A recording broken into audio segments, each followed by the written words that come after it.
भारतीय संस्कृति में यज्ञ, योग एवं आयुर्वेद जैसी अमूल्य विद्याएं हैं, जिसका मूल है वेद। इतिहास की ओर दृष्टि डालें तो भगवान राम, भगवान कृष्ण से लेकर राजा महाराजाओं, ग्रामवासियों व अरण्यवासी ऋषियों की कुटियों तक नित्य व नैमित्तिक यज्ञों का प्रचलन देखने को मिलता है। इस प्रकार पूरी श्रद्धा भाव भक्ति से युक्त होकर के मंत्रों का पाठ करते हुए विधि पूर्वक हमने यह यजन अनुष्ठान हमने संपन्न किया और यह देव यज्ञ की विस्तार पूर्वक विधि हमने किया। ऐसे ही अपने घर के अंदर भी हमें अग्नि को प्रदीप्त करके, जैसे हमने आचमन, अंग स्पर्श और जल प्रोक्षण किया, ये पवित्रीकरण शुद्धिकरण की एक प्रक्रिया होती, इतना सा किया, छोटा हवन कुंड रखा और अक्षत चावल, काले तिल या जड़ी बूटियां या अलग अलग जो सामग्रियां आती हैं उसको लेकर के आहुतियां दे करके थोड़ा सा हवन जरूर करना चाहिए। जो मैंने आपको छोटी छोटी बातें बताई थी, लेकिन वो छोटी छोटी बातें बहुत बड़ी बातें। एक छोटी सी चीज, बैक्टीरिया, वायरस, फंगस, 2.25 करोड़ लोगों की जान चली जाती है। इतना सा आप घर में कर लोगे तो अपने घर के अंदर बीमारी प्रवेश नहीं पाएगी। वायु प्रदूषण से बच जाओगे पूरा परिवार। इतना छोटा सा हवन कर लोगे, जंगल जैसा वायुमंडल हमें घर के अंदर मिलेगा, पॉजिटिविटी, एनर्जी। वेदों में कहा, होत्री सदनम हरितम हिरण्ययम। जिस स्थान पे, जिस घर पे प्रतिदिन यज्ञ होता है वो घर देवालय शिवालय हो जाता है। हमें मंदिर पे जाने के लिए जरूरत नहीं, हमारा घर को मंदिर बनाने वाली वस्तु यज्ञ है। घर को हम मंदिर बनाए, वहां शांति होगी, वहां सुख होगा, वहां पॉजिटिविटी होती, वहां एनर्जी होगी, वहां शक्ति का वास होगा, हमारे जीवन में पुण्य होंगे। देखिए, एक बहुत बड़ी बात मैं बताने जा रहा हूं। हम जिस जीवन को जीते हैं वो किस आधार पे मिलता है? हमें पुण्य से। किससे मिलता है? हम जीवन भर जो भी काम करते हैं उससे दो चीजें प्राप्त करते हैं, अच्छे कर्मों से पुण्य और बुरे कर्मों से पाप। लोग कहते हैं ना, मरने के बाद क्या लेके जाते हो, यहीं छोड़ के जाते हो, लेकिन ये दोनों ही चीजें ऐसी है जो हमारे साथ जाती है। और ये पाप और पुण्य के आधार पे ही महर्षि पतंजलि जी कहते हैं योग दर्शन के अंदर, सती मूले तद विपाको जाति आयु और भोग। जाति, आयु और भोग, ये तीन चीजें मिलती है। जाति मानी मनुष्य, कीट पतंग, पशु पक्षी, पेड़ पौधा, क्या बनना है? हमारे अच्छे पुण्य होंगे, हम मनुष्य जीवन में हैं, पहला तो हमारा काम है। दूसरा, जाति के बाद आयु मिलता है। क्या मिलता है? आयु। ये आयु भी हमारे कर्माशय के आधार पे हमारे कैसे कर्म। हम देखते हैं ना, एक व्यक्ति जन्म होते ही, गर्भावस्था में ही या किशोरावस्था, बाल्यावस्था में ही चले जाते हैं, युवावस्था में चले जाते हैं, लेकिन एक व्यक्ति चिरकाल जीवन जीते हैं। हमें चिरकाल जीवन भी मिल गया मान लो। उसके बाद जाति, आयु और उसके बाद मिलता है भोग। क्या मिलता है? भोग मानी इस वर्तमान जीवन में मिलने वाली अनुकूल प्रतिकूल परिस्थितियां, उन्नति के अवसर और धन धान्य ऐश्वर्यों से लेकर के सारा कुछ। हम समाज में देखते हैं ना, एक व्यक्ति पैदा होते ही अरबों खरबों का मालिक होता है, सोने की चम्मच से दूध पीता है, और एक व्यक्ति को हम देखें पैदा होकर के इस धरती पर दूध भी पीने के लिए उनके लिए नहीं होता है। एक व्यक्ति को हम देखें छोटा मोटा थोड़ा सा काम करता है, फोन के ऊपर इधर उधर 2-4 घंटे लगाता है, करोड़ों का मालिक बन जाता है। और एक व्यक्ति को देखे रात दिन मेहनत करता है, सर्दी गर्मी धूप बरसात कुछ देखे बिना मेहनत करता है, लेकिन अपने बच्चे को अच्छी स्कूल में नहीं पढ़ा पाता है। एक व्यक्ति को हम देखें बीमार हो जाए, कोई दवाई देने वाला नहीं होता है, दवाई के लिए पूछने वाला नहीं होता है, पानी देने वाला नहीं होता है, तड़प तड़प करके लोग मर जाते हैं। और एक व्यक्ति को हम देखें छींक भी आए तो 10-10 डॉक्टर पीछे खड़े होते हैं। ये सारी की सारी चीजें हमें किस आधार पे मिलती है? हमारे द्वारा किए गए पूर्व जन्मों के कर्माशय के आधार पे। जितना ज्यादा हमारे सशक्त पुण्य होंगे उतना ही ऐश्वर्यवान सशक्त मजबूत हमारा जीवन होगा, और जितने हमारे कमजोर पुण्य होंगे उतना ही हमारा जीवन कमजोर होता है। मनुष्य जीवन में आकर के अथाह अनंत पुण्यों को प्राप्त करने का पुण्यों की कृषि, पुण्यों की फैक्ट्री को है तो ये यज्ञ है। अपने घर में हर रोज जितना पुण्य चाहिए आहुतियां दो और अथाह और अनंत पुण्यों को कमाओ। जाओगे तो ये सारी चीजें तो यहां पड़ेगी, लेकिन अग्नि में दी हुई आहुति संचित कर्म रूप हो करके हमारे जन्म जन्मांतरों को सुधार देती है और एक उच्च चेतना से युक्त जीवन भी देती है। तो इसे ये पुण्यों को, जीवनों को संभालने वाली विद्या है। एक होती है जीवन विद्या, एक होता है जीवनों को संभालने वाली विद्या, और एक होती है जीवन चलाने की विद्या। हम जो अभी पढ़ाई कराते हैं, डिग्री प्राप्त करते, क्या होता है कि नौकरी मिलती है, उससे जीवन चलते हैं, मतलब पैसा मिलेगा, धन धान्य मिलेगा, उससे और कुछ नहीं हो सकता। एक होती है जीवन विद्या, जीवन पूरे संभल जाते हैं, और एक होता है जन्म जन्मांतरों को सुधारने वाली विद्या। तो ये यज्ञ विद्या एक बहुत बड़ी विद्या है। इसको इतना सा कर लिया तो इतना पूरा जीवन हमारा संभलता है, पूरा परिवार हमारा संभलता है। और ये तो देवीय कर्म है। पूज्य स्वामी अवधेशानंद गिरि जी महाराज यज्ञ के बारे में बताते हैं, यज्ञ को करने के लिए देवता भी तड़पते हैं लेकिन यज्ञ कर नहीं सकते। इतना पुण्यशाली कर्म, क्योंकि वो भोग योनि है, पुण्यों का भोग होता है, उसमें कर्म नहीं कर सकते। मनुष्य उभय योनि है, हम कर्म भी कर सकते हैं और भोग भी भोग सकते हैं। कर्म करने में सबसे उत्तम मनुष्य जीवन में अथाह और अनंत पुण्य कर्मों को प्राप्त कराने वाला सबसे बड़ा कर्म है। इसलिए इसको कहा यज्ञो वै श्रेष्ठ तमम कर्म। मनुष्य के द्वारा जितने भी कर्म किए जाते हैं और उससे जो पुण्य प्राप्त होते हैं, उसमें सबसे ज्यादा अथाह और अनंत पुण्य प्राप्त करने की सबसे बड़ी विद्या कोई है तो यज्ञ। घर में थोड़ा सी अग्नि जला करके आहुति दे दो, जन्म जन्मांतर सुधर जाएंगे, परिवार में सुख शांति समृद्धि आरोग्य आएगा।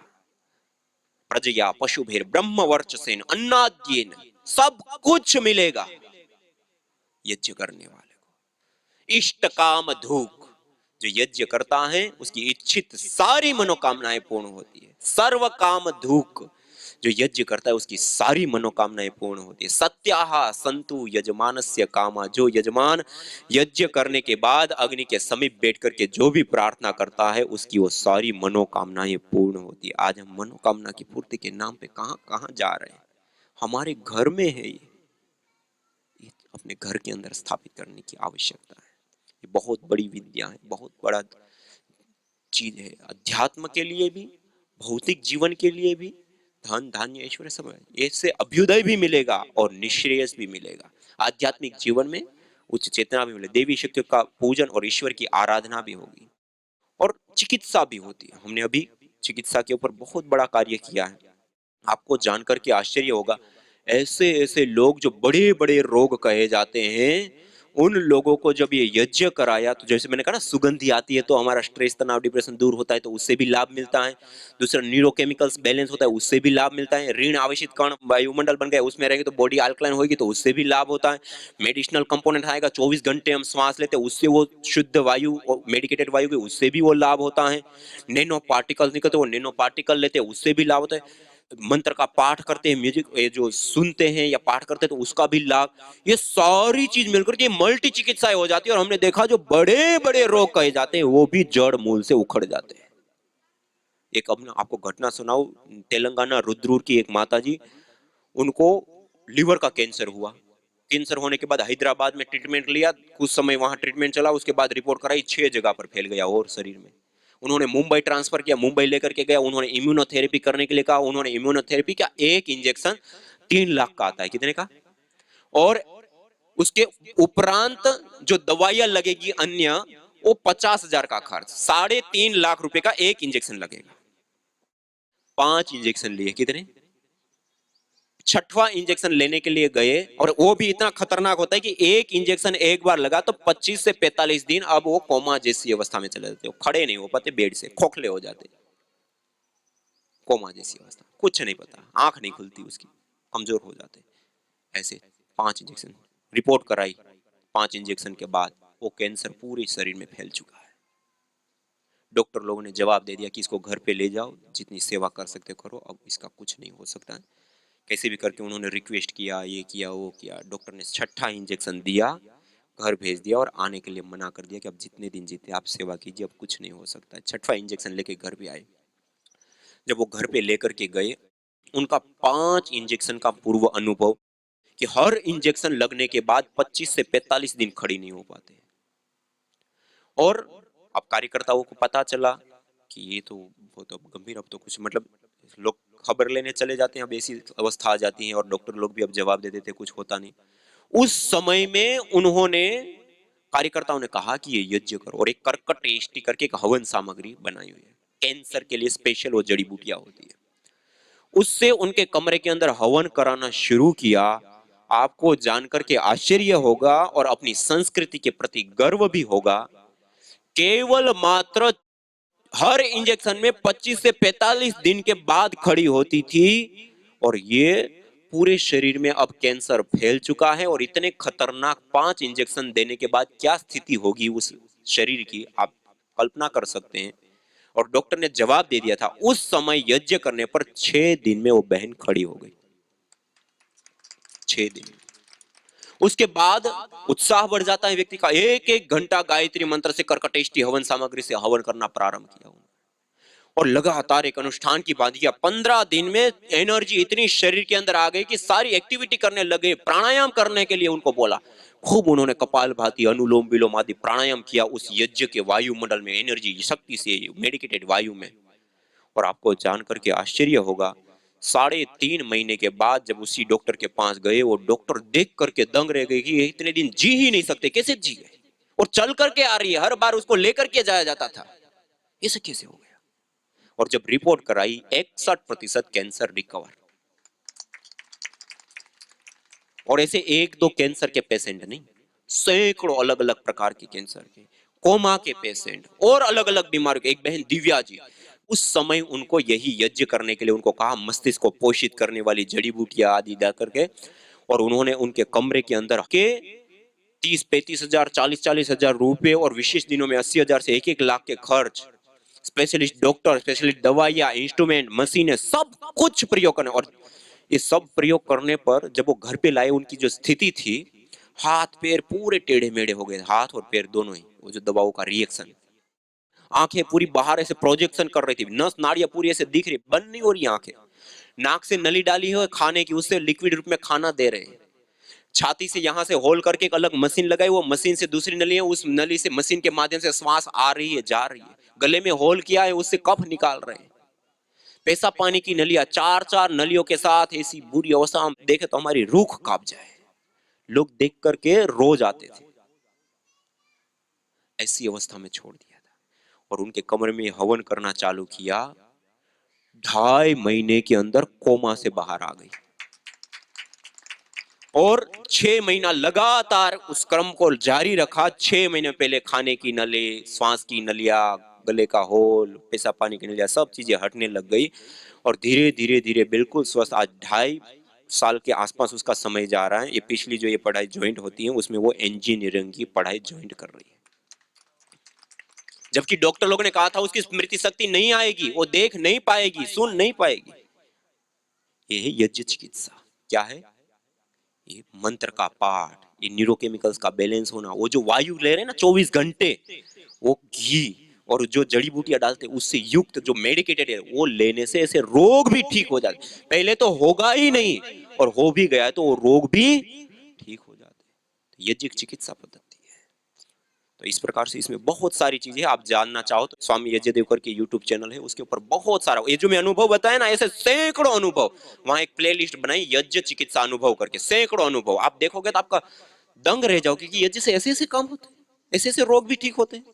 और उसके ऊपर आज तो एविडेंस बेस्ड मेडिसिन हम बनाते हैं ना खाने के लिए, ऐसे एविडेंस बेस्ड हवन के अंदर होने वाली 11 प्रकार की रोगानुसार हवन सामग्रियां बनाई। प्राणेष्टि, वातेष्टि, आदि अलग अलग प्राणेष्टि, जिनको प्राण शक्ति, इम्यूनिटी शक्ति, ताकत शक्ति के लिए, और जिनको मल्टीपल डिजीज हो गई है, जिनको वंशानुगत डिजीज है, जो ऑटो इम्यून डिजीज है, ऐसे रोगों के लिए प्राणेष्टि हवन सामग्री, घुटनों में दर्द, कमर में दर्द, सर्वाइकल स्पॉन्डिलाइटिस आदि है तो वातेष्टि हवन सामग्री से हवन करते हैं। इसी प्रकार जिनको बहुत एसिडिटी, पित्त बहुत बनता है, बहुत गर्मी, बहुत पसीना आता है, बालों का झड़ना, कील मुंह से फोड़ी फुंसियां निकलता है, तो इसके लिए पित्तेष्टि हवन सामग्री से हवन करते हैं। ऐसे अलग अलग रोगों के लिए अलग अलग जड़ी बूटियां एविडेंस के साथ कि ये चीज को हवन में डालोगे तो जलने पर ये बनेगा, उसको लोगे तो ये रोग ठीक होगा। आज अनुसंधान है, और 3,000 से ज्यादा हॉस्पिटलों में आज किया जाता है। कितने? और अभी यहाँ आपके यहाँ राजकोट में एक मौड़ी चौकड़ी के ऊपर, बिल्कुल मौड़ी चौकड़ी के ऊपर ही संजीवनी हॉस्पिटल है, 6 मंजिला बहुत बड़ा हॉस्पिटल है एलोपैथी का। वहाँ ऑपरेशन होते हैं, सब कुछ होते हैं। वहां का एक पूरा फ्लोर ही यज्ञ चिकित्सा के लिए बना है। प्रॉपर तरीके से वहां यज्ञ चिकित्सा होगी, निःशुल्क यज्ञ चिकित्सा होगी। और भी बहुत सारी चिकित्साएं, ऑपरेशन से लेकर के बहुत सारी चीजें निःशुल्क कर रहे हैं, और भी चीजें चालू कर रहे हैं वहां पे।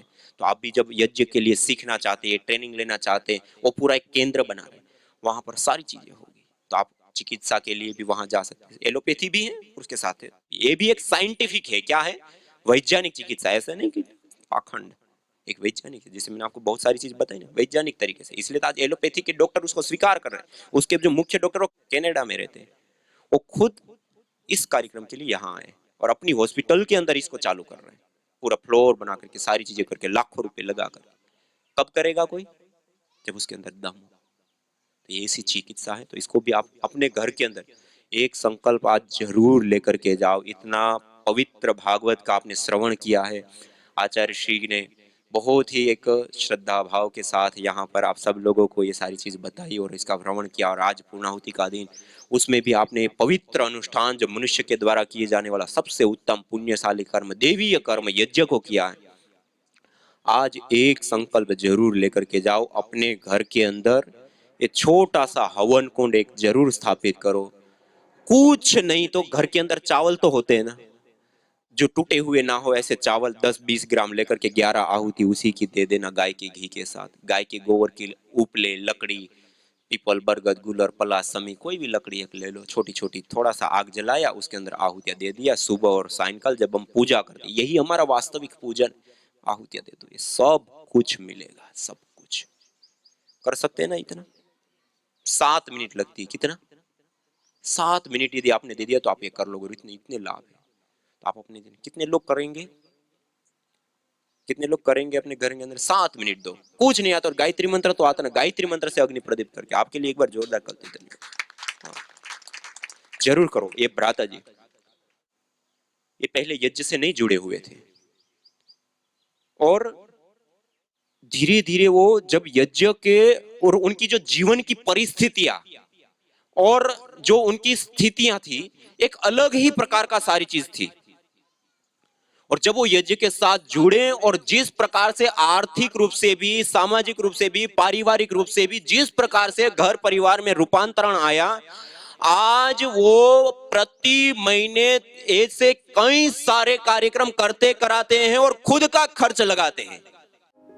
जो तुम चाहते हो रोगों से छुटकारा, तो लो नियमित यज्ञ का सहारा। यज्ञ की यह शुद्ध हवा सब रोगों की है दवा। आयुर्वेद ग्रंथों में यज्ञ को देवीय चिकित्सा कहा है और कहा आयुर्वेदेषु यत् प्रोक्तम यस्य रोगस्य भेषज तस्य रोगस्य शांत्यर्थम तेन तेनेव होमये। अर्थात आयुर्वेद के अंदर जिन रोगों की शांति के लिए जिन जिन औषधीय द्रव्यों का सेवन करने के लिए कहा जाता है, उन्हीं द्रव्यों से हवन करने पर वह रोग हमारे शांत हो जाते हैं, दूर हो जाते हैं, नष्ट हो जाते हैं। अतः आइए हमारे ऋषियों द्वारा प्रदत्त देवीय चिकित्सा यज्ञ को अपनाएं और अपने स्वास्थ्य को समृद्ध बनाएं।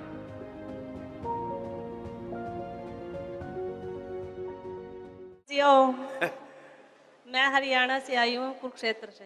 जी, कुरुक्षेत्र में तो बड़ा युद्ध हुआ था, तो ये भी युद्ध लड़ रही है माता भी। हाँ। हाँ जी, मैंने भी एक युद्ध लड़ा है 10 दिन में। क्या लड़ा? मेरे को 3 गांठें हैं जी। एक गले में गांठ है जी। हाँ हाँ जी। और एक सिर में गांठ है जी। हाँ और एक पीठ में गांठ थी। हाँ। मैंने पीठ वाली गांठ को हरा दिया, मतलब उसको हटा दिया है। पीठ वाली गांठ को हटा दिया? हाँ जी, 10 दिन के अंदर। क्या बात। मुझे ये यज्ञ चिकित्सा का लाभ हुआ है। 7 में जाती हूँ मैं यज्ञ चिकित्सा के लिए। हाँ। उसका मुझे बहुत लाभ हुआ है सर। लो भाई, यज्ञ चिकित्सा, इसको तो यज्ञ चिकित्सा का लाभ हुआ। हाँ जी। हाँ? और मैंने घर पे प्राणायाम करके अपना 8 किलो वेट कम किया है। गांठ एक तो खत्म कर ली। हाँ अब जी। 2 एक बचे, वो भी निकल जाएंगे। हाँ जी। गांठ 1-1 घंटा करो प्राणायाम। और मैंने अपना घर पे ही फीसर ठीक किया है स्वामी जी। मैंने अपने घर पर ही अपना फीसर ठीक किया है। घर पे फीसर ठीक कर लिया। चलो उल्टे लेटो। हाँ जी। और मेरे शरीर में जो बैठ के उठा नहीं जाता था, अकड़न रहती थी, अब मैं अपने आप से उठ जाती हूँ। नहीं तो मैं लड़के को बोलती थी उठाओ मेरे को। अब जो लाचार हो गई थी वो स्वावलंबी बन गई। आत्मनिर्भर भारत। यज्ञ भारतीय संस्कृति का मूल है। तो आइए हम संकल्प लें, संसार के श्रेष्ठतम कर्म यज्ञ को अपनाएं। पिंड और ब्रह्मांड में संतुलन कायम करने वाले यज्ञ को अपने जीवन का अभिन्न अंग बनाएं एवं प्रकृति मां के प्रति अपने ऋणों को अदा करें। विश्व स्वास्थ्य का एक नारा, यज्ञ से होगा जग उजियारा। भारतीय संस्कृति की अमूल्य विरासत यज्ञ की महिमा को जानने हेतु वैदिक चैनल पर प्रतिदिन प्रातः एवं सायं 11:30 बजे यज्ञ महिमा कार्यक्रम से जुड़े। विशेष जानकारी हेतु संपर्क करें। मोबाइल 9068565306।